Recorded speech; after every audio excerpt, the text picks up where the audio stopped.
you feel that some of the NGOs, like the creation of NGOs, come from the fact that they had looked at how Soviet structure worked and based NGOs upon something that either was able to infiltrate Soviet structure or uh, to mimic Soviet structures? That's an interesting topic, but I don't think it exactly comes from the way Soviets did it. I think the United States probably did it much before because even though there were not NGOs, organizations like NGOs have existed at all times, like lobbying organizations. We talked about the Jewish Agency before. Uh, these organizations are international. They get funded. They do humanitarian work. This type of stuff has existed before, but it's been massively, the amount has increased massively basically in the 1980s after Reagan. And we might talk about that later, but with National Endowment for Democracy, that's when it really started with National Security Directive 77.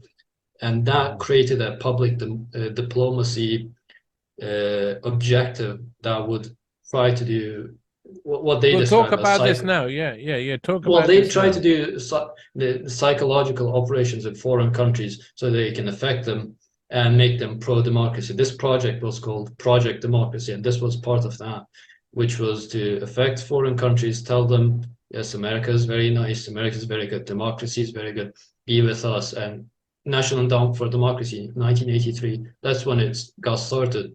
And Reagan was also a part of it. And this was a way to spread democracy or have American interests in foreign countries without the involvement of the CIA. The CIA would be in the background, and these NGOs would do CIA's work instead.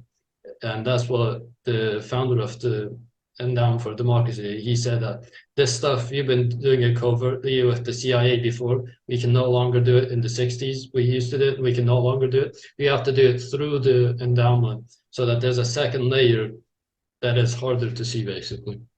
That's amazing stuff and an amazing period in history. 1983, 1984, that around that time is just a really interesting period because it's just after all of these successful CIA projects, or just after all these supposedly successful CIA projects had been enacted, stuff like the October Surprise and Iran Contra, and just before they all got exposed and it all fell apart. So it's like people were really starting to think, oh, no, we can create the whole infrastructure and keep. But these guys are going to keep marching forward, aren't they? National Endowment for Democracy, the German Marshall Fund, George Soros's shtick, because it's more than just open society, isn't it? Who are the Let's get on to this thing, because you of course we're in the point where you're talking about how the National Endowment for Democracy got started, and obviously, I mean, to many that sounds a little conspiratorial. They created it to be another layer, but this is what they say themselves often in their documentation or in their speeches. They often like to brag about what they do because you need to if you're going to get a future job. So who else is involved in this NGO? Like, who are the NGOs, the NGDOs, which are non-governmental development organizations, and the other organizations that are really active in these regions doing this sort of jiggery pokery?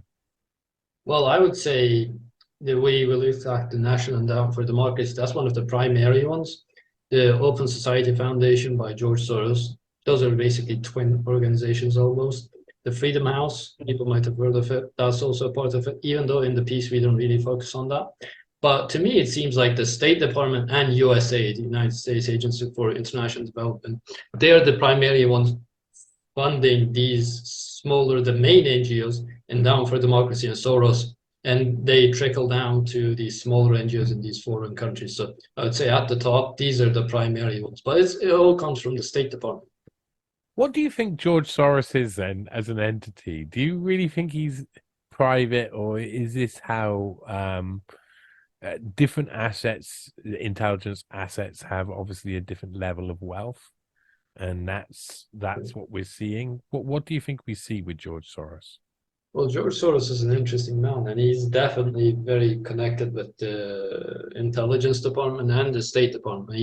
he's famously has said that my interest and that of the State Department are one and the same. So he believes that the United States Department is basically an extension of his, or he's an extension of the State Department. That's not entirely clear, but he has a lot of say in international politics, and he does meet up with these people in higher ups in Ukraine. And it is said that before even Ukraine had any sort of infrastructure, when it was separated from the Soviet Union, Soros was the one that was most connected with people in the higher ups and with the finance minister, and they would get together and plan the future of Ukraine.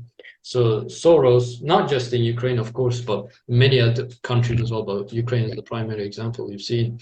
But he is the one that provides funds to these NGOs, and he basically in Macedonia as well. And he does what the state, he's a mouthpiece for he does what State Department wants. That's what his goal is. You're quite right, quite right. That's what it seems like it. And that makes then the question of these billionaire philanthropists dash I I don't know. I look at Jeffrey Epstein and I see a fixer for intelligence agencies, certain specific intelligence agencies in particular, and he's operating in certain different things, and his peccadillos, his abuse, his rape, and all of that makes him something that people focus on, but they don't realize that really there's a lot of billionaire fixers around doing this sort of thing. And so that's George Soros always seems extremely interesting because he fits into this category. And I wonder how it is that Jeffrey Epstein gets so much focus on his life and maybe George Soros doesn't get so much focus on his life, because there's obviously been a lot, and every time you look at it, it's very scary. So is it just these guys are so important to an operation or set of operations? Is it that they know so many things about skeletons in the closet, or is it that they're just invaluable as assets? Why do these guys keep remaining unaccountable? Do you know? Unaccountable? Well, obviously, who's gonna keep them accountable? Who's gonna make them? Because they are part of the government in a sense, even though they're not government It sounds employees. like a naive question, but there's got to be a way. I keep trying to think of different ways that you can maybe start. Like, how would we change society then to make these? Because these people are some of the most powerful and wealthy. I don't quite understand how they're allowed to float around like they do and do what they do. And examining these billionaire philanthropists and their ability to organize trickle down organization. I mean, you say that the above them is like USAID and Not necessarily above, but I would say horizontal, maybe. like yeah, okay, like another funding arm of big development organizations that basically then seed other organizations into creation, that then seed non-governmental organizations into creation, or just off those non-governmental organizations are funded directly, depending how much distance you want to create. But really, it's just a complicated network of CIA conduits. That's what it seems Yes. like. Well, you could, from my experience, if you have a pro NATO or pro American, or like an organization that does seem Western, that would probably promote some social values of the Western world as well. You can probably trace them back in 2 or 3 steps back to either Endowment for Democracy or USAID or Open Society Foundation, because it might be that maybe there's another intermediary organization in between that's a middle layer, but 2 steps or maximum 3 steps before, you will always go back to, because you see who funds this, who funds that, and at the end you'll always see Endowment for Democracy, and those are tied to the State Department. So with many organizations, you can do this experiment yourself. Go to any NGO that you think is pro-Western, check who funds them, check their reports on annual fundings, and look at the organizations, check the organizations, look at who funds them, and guaranteed you'll find either the State Department or an organization that's very close to them in just 2 or 3 steps.